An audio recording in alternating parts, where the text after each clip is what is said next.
family. It's your favorite queer radio personality, Anna DeShawn, and this is Queer News, your favorite weekly news pod where race and sexuality meet politics, culture, and entertainment.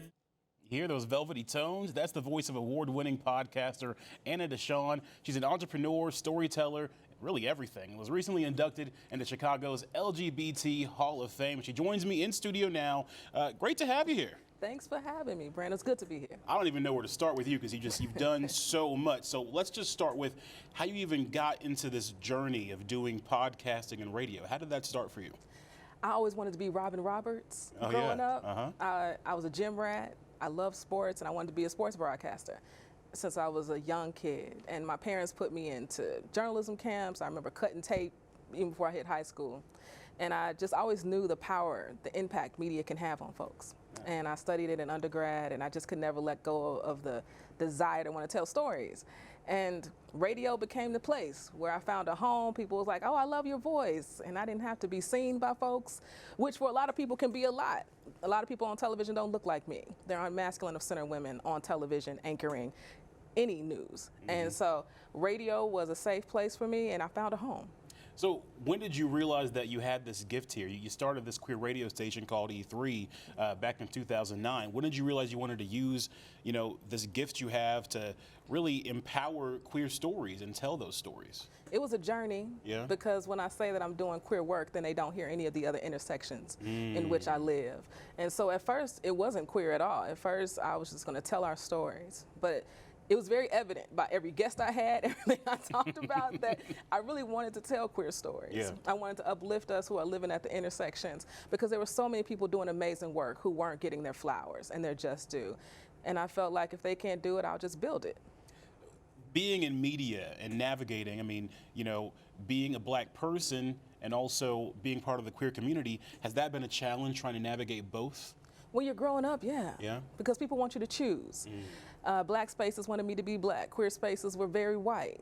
Women's spaces didn't feel like it was a great fit for me, So it takes a lot of time to try to find out who you are. But when you do, and when I did, I was just unapologetic now. I can't show up in a room without being my full and authentic self. Yeah. We were talking earlier about the importance of telling these stories and making sure there's a light there. How would you describe that narrative gap between mainstream audiences and ordinary consumers of there when it comes to telling LGBT stories?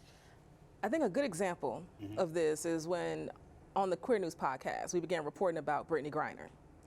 And the mainstream media only reported when it was a top news story for them. Right. But my community was asking me every day, what's going on with BG? And it just became a central part of our reporting that year because it was something we cared about deeply. And it wasn't what was bleeding, what was leading. It was like, what is happening with BG today? And people were texting me like, did you hear about this? And it was just very clear to me, this gap that was happening and the need for a queer news podcast where we could tell our stories and central us every single week. And it was just very evident. So I think that's a great example of a story that it only hit the news every now and then, but for our community, we wanted to know every week what was happening, and we were feeling that need, and that felt really good. And that's why platforms like yours matter so much, because the news cycle is just like that. It takes the trending stuff and then goes away, right? That's right. But someone still has to tell that story. That story doesn't go away, so I'm glad you're there to do that. Yeah. Really important. And I will say, Brandon, it's not just the stories either. It's the follow-up. Right? Oftentimes in journalism, we don't get the opportunity to do the follow-ups with individual stories or organizations. And in my work, I have an opportunity to do that because I'm focusing on a very specific group of folks. And when there's stories that impact us, I have an opportunity to go back and say, let me see what happened with that story. And that also feels really good. Yeah. You took your mission on tour recently. How was that?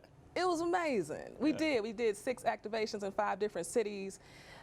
Building community, coming out of the pandemic, people wanted to be outside. And social media is great, but there is nothing like meeting people in person, building relationships in person, sharing our podcasts with folks, using silent headphones to do that. Urban Fets is our partner here in Chicago. And it was just really a wonderful experience. And now this year we're taking our tour to colleges and universities and talking with the young people there about the social issues that we discuss on our podcast.